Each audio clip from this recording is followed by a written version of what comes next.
अरे बन गईले जिंदगी पहाड़ हो, बेड़ा पार कैसे लागी। चांदनी चौक पर बस के संवाहक ने आपसे किराया के स्वरूप पैसा मांगा था और आपके पास पैसे नहीं थे। आपने कहा था कि पैसा नहीं है और संवाहक कहा कि आप उतर जाइए।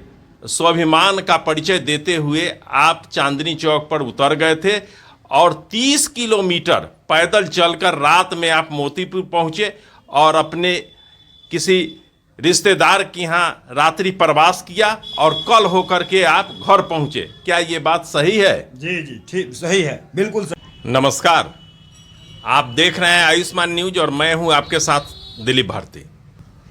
आयुष्मान न्यूज चैनल के कार्यालय में आज रामनाथ पासवान मौजूद हैं।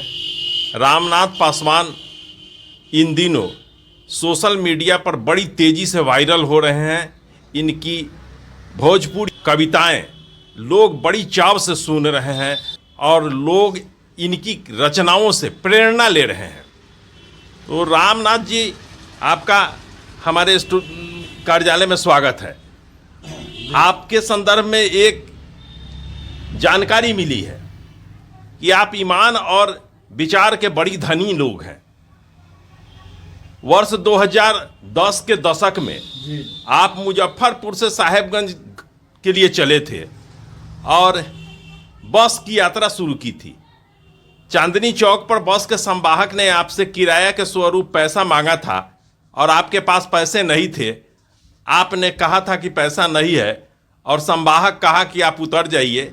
स्वाभिमान का परिचय देते हुए आप चांदनी चौक पर उतर गए थे और 30 किलोमीटर पैदल चलकर रात में आप मोतीपुर पहुंचे और अपने किसी रिश्तेदार के यहाँ रात्रि प्रवास किया और कल होकर के आप घर पहुंचे। क्या ये बात सही है? जी जी ठीक सही है, बिल्कुल सही है। अच्छा, अब हम ये जानना चाहेंगे आपसे, आयुष्मान न्यूज के दर्शकों को आप बताइए कि आप इन दिनों सोशल मीडिया पर बड़ी तेज़ी से वायरल हो रहे हैं अपने गीत और कविता के साथ।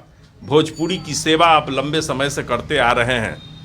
आपको जब पहला मंच मिला था और अपने गीत या अपनी रचना आप सुनाए थे, लोगों ने आपको तवज्जो दिया था, तब से आप अनवरत लिख रहे हैं, अनवरत पढ़ रहे हैं। वो पहली रचना जिससे आपको मतलब मंच मिला था और आपने अपनी लेखनी स्टार्ट किया था, वो आपको जेहन में है, याद है? जी जी।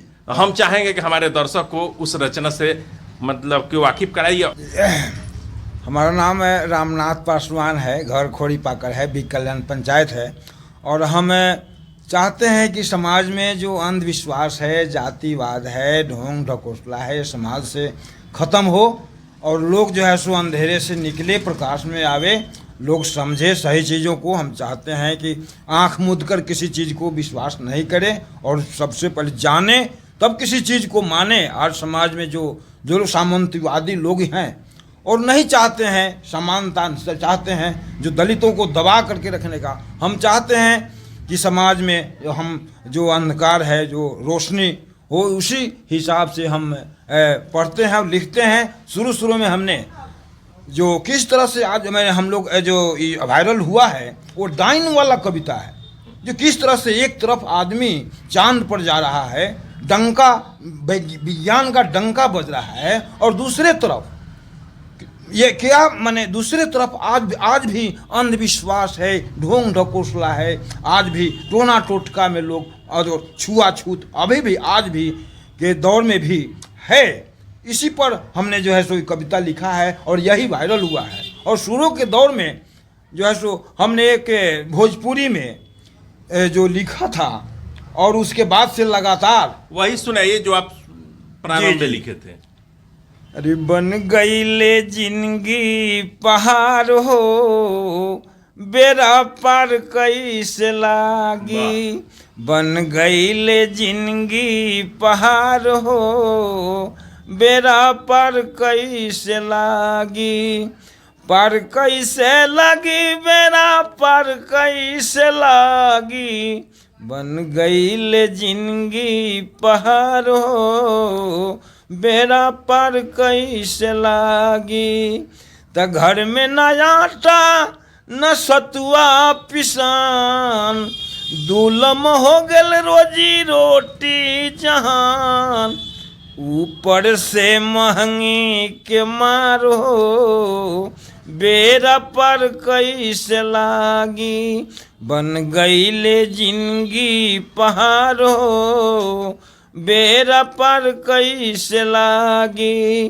अब की सुखाड़ तब की दही गईले खेत, बचल खुचल मालिक के चढ़ी गईले भेंट, हमरा हिस्सा में दुख के बखार हो बेरा पर कैसे लागी, बन गईले जिंदगी पहाड़ हो बेरा पर कैसे लागी। वाह, बहुत बहुत धन्यवाद। आपने जो अपनी रचना सुनाया, हम फिर आपको बुलाएंगे और अगले एपिसोड में आयुष्मान न्यूज के दर्शकों से आपकी मुलाकात कराएंगे। तब तक के लिए इतना ही, और बहुत बहुत धन्यवाद के साथ बहुत बहुत धन्यवाद। हम चाहते हैं कि आयुष्मान न्यूज बहुत अपने मुकाम पर पहुंचे, और हम शुभकामना व्यक्त करते हैं कि आप बहुत आगे मुकाम तक जाएं। यह हमें आशा और विश्वास है कि आप आगे बढ़ते रहेंगे और आप मुकाम को पाकर माने।